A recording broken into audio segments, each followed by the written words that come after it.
से हम लोग शुरू कर रहे हैं सेक्रेटेरियल स्टैंडर्ड का कंसेप्ट। थोड़ा सा ध्यान से सुनना, अच्छे समझना। नाम ही सेक्रेटेरियल है तो मतलब कहीं ना कहीं सीएस और उसकी वर्किंग से रिलेट करता है ये बात। होता क्या है कि जैसे एक चार्टर्ड अकाउंटेंट अगर एक सीए है तो उसका जो आप देखोगे फोकस किस चीज पर होता है, मेनली अकाउंटिंग पे एंड ऑडिटिंग पे। अब क्या होता था, इसमें बहुत ज़्यादा गड़बड़ होती थी, ट्रांसपेरेंसी की कमी थी। तो जो सीए का इंस्टीट्यूट है, ICAI, institute of chartered accountant of India, इन्होंने एएस निकाला। एएस का मतलब क्या? अकाउंटिंग स्टैंडर्ड्स जो आप अकाउंट में पढ़ते हो। तो जो भी आज की डेट में अकाउंटिंग होती है ये माना जाता है किससे मैच करनी चाहिए? अकाउंटिंग स्टैंडर्ड से मैच करनी चाहिए। ठीक है। ठीक उसी तरह अगर एक सीएस है तो सीएस का जो मेन फोकस होता है वो होता है बेस्ट प्रैक्टिसेस पे। भाई हमारा काम क्या है? बोर्ड को एडवाइस करना कि सही रास्ते पर चलो, शेयर होल्डर के साथ ट्रांसपेरेंसी बनाए रखो, कंपनी में कोई गड़बड़ ना हो। ठीक। तो हमने भी क्या किया, हमको कंपनी से क्योंकि बेस्ट प्रैक्टिसेस करवानी है, जिसे आप कॉर्पोरेट गवर्नेंस भी कह सकते हैं, हमने भी अपने स्टैंडर्ड सजेस्ट किए हैं। और हमारा जो इंस्टीट्यूट है उनके जो बनाए गए स्टैंडर्ड है वो एसएस कहलाते हैं। एसएस का मतलब होता है सेक्रेटेरियल स्टैंडर्ड्स। इन सेक्रेटेरियल स्टैंडर्ड्स को, एसएस को बनाने का जो मेन मकसद या मोटो था वो ये था कि ज़्यादा से ज़्यादा ट्रांसपेरेंसी लाई जा सके कंपनी की वर्किंग में, इन कंपनीज वर्किंग। ठीक है। कंपनी के काम करने के तरीके में ज़्यादा से ज़्यादा ट्रांसपेरेंसी लाने के लिए हमने सेक्रेटेरियल स्टैंडर्ड्स बनाए। ठीक है। हमने मतलब किसने? Institute of company secretaries of India ने। एट प्रेजेंट अभी तक 10 सेक्रेटेरियल स्टैंडर्ड आ चुके हैं।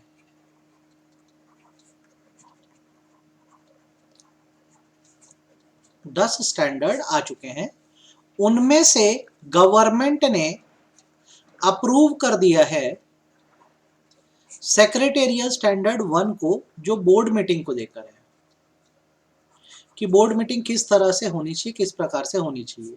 सेक्रेटेरियल स्टैंडर्ड 2 को, जो जनरल मीटिंग को लेकर है।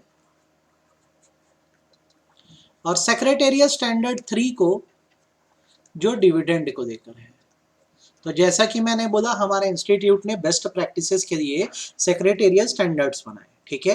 अभी तक टोटल 10 स्टैंडर्ड बनाए जा चुके हैं। उनमें से सरकार ने 3 अप्रूव करे हैं। सेक्रेटेरियल स्टैंडर्ड 1 बोर्ड मीटिंग का, सेक्रेटेरियल स्टैंडर्ड 2 जनरल मीटिंग का। इसमें कंटेंट क्या होता है? इसमें बताया जाता है कि बोर्ड मीटिंग किस तरह से किए जाना चाहिए, कितने दिन का नोटिस देना चाहिए, एक्सेट्रा। वैसे जनरल मीटिंग के प्रोसीजर होते हैं, बताया जाता है डिविडेंड किस तरह से पे करना चाहिए। ठीक। तो अब सवाल ये कि देखो, आईसीएसआई जो institute of company secretaries of India है, ठीक बात है, वहां से जो पढ़ के निकला वो मेंबर बना, वही सीएस है। तो आईसीएसआई ने स्टैंडर्ड्स बनाए कैसे होंगे, एक बहुत बड़ा सवाल है। तो बेसिकली आईसीएसआई ने क्या किया, सेक्रेटेरियल स्टैंडर्ड्स इंडिया में बनाने के लिए और उस पर इंप्रूवमेंट करने के लिए एक बॉडी बनाई जिसका नाम है सेक्रेटेरियल स्टैंडर्ड बोर्ड। और इनको काम दिया कि आप लोग जो है सेक्रेटेरियल स्टैंडर्ड बनाने का काम करो। ये जो सेक्रेटेरियल स्टैंडर्ड बोर्ड है ये बना सन 2000 में, ईयर 2000 में बना। और इसका बेसिकली बनाने का मेन मोटिव यही था कि हम बेस्ट प्रैक्टिसेस अप्लाई कर सकें। एक ही पर्पस है, लॉन्ग टर्म में बेनिफिट हो, हमारा प्रोफेशन भी ग्रो हो और इंटरनेशनल लेवल से हम मैच कर सकें।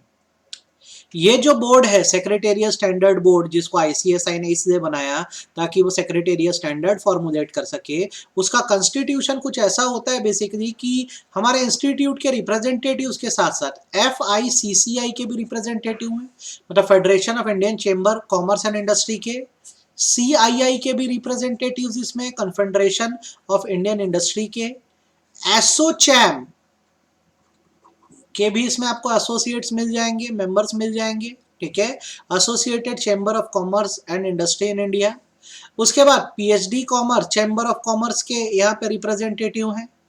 अलग अलग रेगुलेटरी अथॉरिटीज के रिप्रेजेंटेटिव है, जैसे मिनिस्ट्री ऑफ कॉर्पोरेट अफेयर के रिप्रेजेंटेटिव यहाँ है, सेबी के रिप्रेजेंटेटिव है, आरबीआई के रिप्रेजेंटेटिव है, बॉम्बे स्टॉक एक्सचेंज का रिप्रेजेंटेटिव है, नेशनल स्टॉक एक्सचेंज का रिप्रेजेंटेटिव है, और हमारी जो सिस्टर कंसर्न बॉडीज हैं जैसे कि institute of chartered accountant of India और institute of cost accountant of India, ये सब यहाँ पर कहीं ना कहीं मेंबर्स हैं, और साथ साथ जो ICSI है उसके मेंबर्स तो रहेंगे ही रहेंगे। ठीक है। मेन स्कोप क्या है सेक्रेटेरियल स्टैंडर्ड बोर्ड का? इनका स्कोप ये है कि पहचानना कि किन एरियाज में सेक्रेटेरियल स्टैंडर्ड्स की जरूरत है, फिर स्टैंडर्ड्स को फॉर्मुलेट करना, और अगर किसी को कोई डाउट आए तो उस डाउट को क्लैरिफाई करना। ठीक है। तो पहले तो आप फोकस करो, आपको सेक्रेटेरियल स्टैंडर्ड बोर्ड के बारे में समझ आ जाना चाहिए, इसका कॉन्स्टिट्यूशन कैसा है समझ आ जाना चाहिए, फंक्शंस क्या क्या है सेक्रेटेरियल स्टैंडर्ड बोर्ड के। सबसे पहला काम सेक्रेटेरियल स्टैंडर्ड बनाना, किसी को अगर कोई डाउट है तो उस डाउट को क्लैरिफाई करना, गाइडेंस नोट्स देना, मतलब ऐसे इंटरप्रिटेशंस देना जिससे इन स्टैंडर्ड्स को प्रॉपरली फॉलो किया जाए, और टाइम टाइम पे इन स्टैंडर्ड्स को रिव्यू करना और अपडेट करना, ये सारा काम सेक्रेटेरियल स्टैंडर्ड बोर्ड करता है। ठीक है। क्यों जरूरत है सेक्रेटेरियल स्टैंडर्ड की अगर बात की जाए, तो कंपनियां देखो अलग अलग तरह की प्रैक्टिसेस करती हैं, तो जरूरी है कि एक स्टैंडर्ड बना दिया जाए जिसमें सारी प्रैक्टिसेस को यूनिफॉर्म कर दिया जाए, पता हो कब बोर्ड मीटिंग करनी है, पता हो कब जनरल मीटिंग करनी है, इसलिए सेक्रेटेरियल स्टैंडर्ड बनाया गया है। तो जब ये सेक्रेटेरियल स्टैंडर्ड बोर्ड ने सेक्रेटेरियल स्टैंडर्ड बनाए हैं तो उन्होंने सारे लॉज को और सारे जो एक्सटर्नल फैक्टर है सबको ध्यान में रखकर बनाए हुए हैं। आई होप आपको अभी तक ये समझ आ गया होगा जो मैंने आपको सेक्रेटेरियल स्टैंडर्ड बताया है। ठीक है। कैसे बनाया जाए, it is a very important thing. ठीक है। बहुत ध्यान से सुनिएगा और अच्छे समझिएगा कि कैसे सेक्रेटेरियल स्टैंडर्ड बनाए जाते हैं। जैसे बनाने का या फॉर्मुलेट करने का काम तो किसका, सेक्रेटेरियल स्टैंडर्ड बोर्ड का है। ठीक है। तो सबसे पहले जो हमारा सेक्रेटेरियल स्टैंडर्ड बोर्ड है, ये ICSI की जो सेंट्रल काउंसिल है, काउंसिल मेंबर्स जो है जो वहाँ रूल मेकिंग का काम करते हैं, इनके इलेक्शंस होते हैं और इनको सिलेक्ट किया जाता है, तो ICSI की काउंसिल मेंबर से SSB जो सेक्रेटेरियल स्टैंडर्ड बोर्ड है वो कंसल्ट करता है कि अभी किस एरिया में सेक्रेटेरियल स्टैंडर्ड बनाने की जरूरत है, एरिया डिफाइन करता है। अब एरिया डिफाइन हो गया तो दूसरा काम अब जो सेक्रेटेरियल स्टैंडर्ड बोर्ड करेगा, देखो सारा काम सेक्रेटेरियल स्टैंडर्ड बोर्ड को ही करना है, वो अपने वर्किंग ग्रुप बनाएगा और वर्किंग ग्रुप को बोलेगा कि इस मैटर पे आप हमें ड्राफ्ट बना के दो कि क्या इसके लिए सेक्रेटेरियल स्टैंडर्ड्स बन सकते हैं कि नहीं बन सकते। तो वर्किंग ग्रुप या स्मॉलर ग्रुप्स बनाए जाएंगे, उनको टास्क दिया जाएगा रिसर्च करने का। ठीक है। दो स्टेप हुए, पहला तो SSB ने डिटरमाइन किया कि किस एरिया के लिए सेक्रेटेरियल स्टैंडर्ड बनाना है, दूसरी बात इसने अपने छोटे छोटे वर्किंग ग्रुप्स बनाए जिनको टास्क दिया गया कि तुम ड्राफ्ट बनाओ कैसा स्टैंडर्ड होना चाहिए। ठीक। अब जो ड्राफ्ट वर्किंग ग्रुप ने बनाया है वो जो ड्राफ्ट है वो क्या किया जाएगा, बेसिकली जो सेक्रेटेरियल स्टैंडर्ड बोर्ड के मेंबर्स हैं उनमें सर्कुलेट कर दिया जाएगा ताकि वो उस पर क्या कर सके, डिस्कशन कर सके और मॉडिफाई कर सके।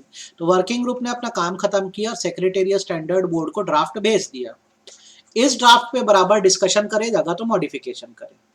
अब जब इनके बीच डिस्कशन हो गया सेक्रेटेरियल स्टैंडर्ड बोर्ड के बीच, तो फिर इस ड्राफ्ट को क्या है, फिर ICSI के सारे मेंबर्स में डिस्ट्रीब्यूट किया जाएगा। साथ ही साथ जो रेगुलेटरी अथॉरिटीज हैं, जैसे कौन सी अथॉरिटीज है, MCA ministry of corporate affair, ठीक है, सेबी, इनको भी एक एक कॉपी ड्राफ्ट की जाएगी और इनसे कमेंट्स मांगे जाएंगे एक रीजनेबल टाइम फ्रेम में कि आप बताइए आपको इसमें कोई ऑब्जेक्शन तो नहीं। ठीक। अब जो भी ऑब्जेक्शन जैसे आता है या नहीं आता है या जो सजेशन आता है उसके बेसिस पर जो फाइनल ड्राफ्ट है बनाया जाएगा और आपकी जो मैगजीन है चार्टर्ड सेक्रेटरी उसमें इसको प्लेस कर दिया जाएगा और ICSI की वेबसाइट पे भी डाल दिया जाएगा ताकि जनरल पब्लिक भी क्या कर सके, इस पे कमेंट कर सके। ठीक है। जब हमने ड्राफ्ट का सर्कुलेशन किया तो किसको किसको किया, सारे काउंसिल मेंबर को, रीजनल काउंसिल जो हमारी है, 4 काउंसिल है हमारी, WIRC, CIRC, SIRC, EIRC, NIRC, ये रीजनल काउंसिल्स है हमारी, प्लस जितने चैप्टर्स हैं सब में इस ड्राफ्ट की एक एक कॉपी जाएगी।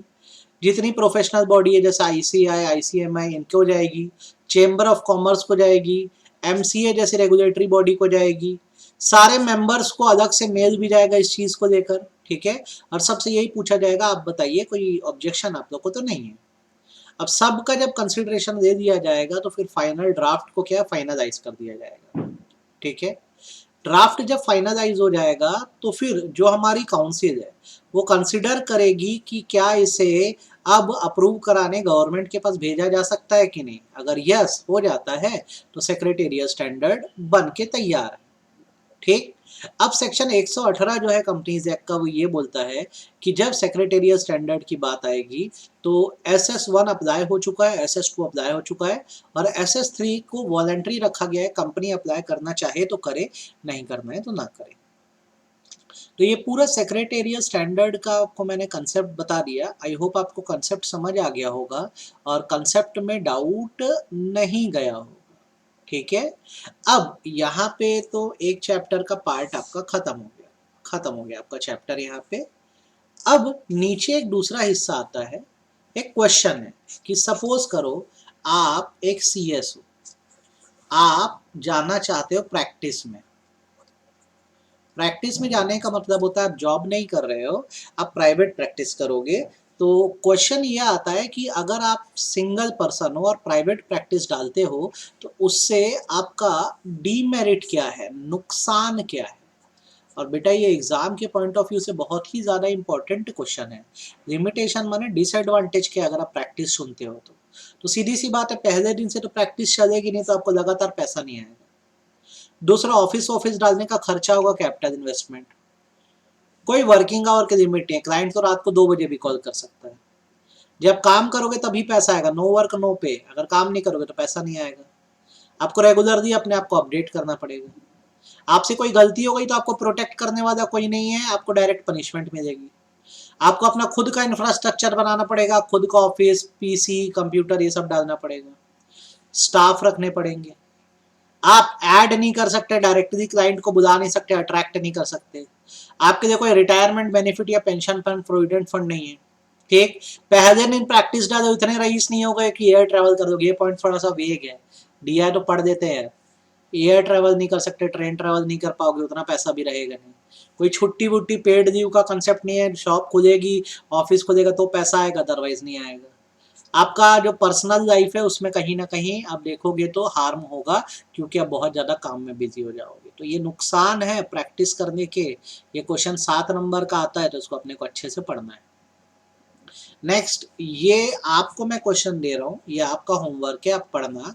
आप अगर पार्टनरशिप में काम करते हो एज अ CS तो क्या होगा, और अगर प्रोप्राइटरशिप में करते हो, अकेले करते हो तो क्या होगा। दोनों का डिफरेंस पढ़ना। नहीं समझ आएगा तो मैं समझाऊंगा ही। ठीक है। आई होप आपको यहाँ तक समझ आ गया, दिक्कत नहीं है। लास्ट थिंग, एक प्रैक्टिसिंग कंपनी सेक्रेटरी के लिए रूल्स एंड रेगुलेशन क्या है, इसको आपको रट्टाफिकेशन करना पड़ेगा। इसका रट्टाफिकेशन करो आप।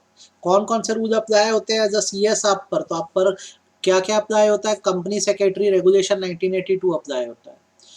प्रोफेशनल मिसकंडक्ट को लेकर Schedule 1 Schedule 3 अप्लाई होता है। ठीक। आपको गाइडलाइन फॉलो करनी होती है किसी भी चीज को अटेस्ट करने से पहले। कंप्लायंस सर्टिफिकेट को इशू करने से पहले गाइडलाइन फॉलो करनी पड़ती है। ठीक है। एडवर्टीजमेंट करने से पहले गाइडलाइन फॉलो करनी है। आपको प्रोग्राम्स अटेंड करने, प्रोफेशनल डेवलपमेंट प्रोग्राम, उसमें आपकी कंपलसरी अटेंडेंस है। ठीक। आपका अटेंडेंस बराबर रहना चाहिए, आपको क्रेडिट आवर मिलते हैं प्रोग्राम अटेंड करने के। ठीक है।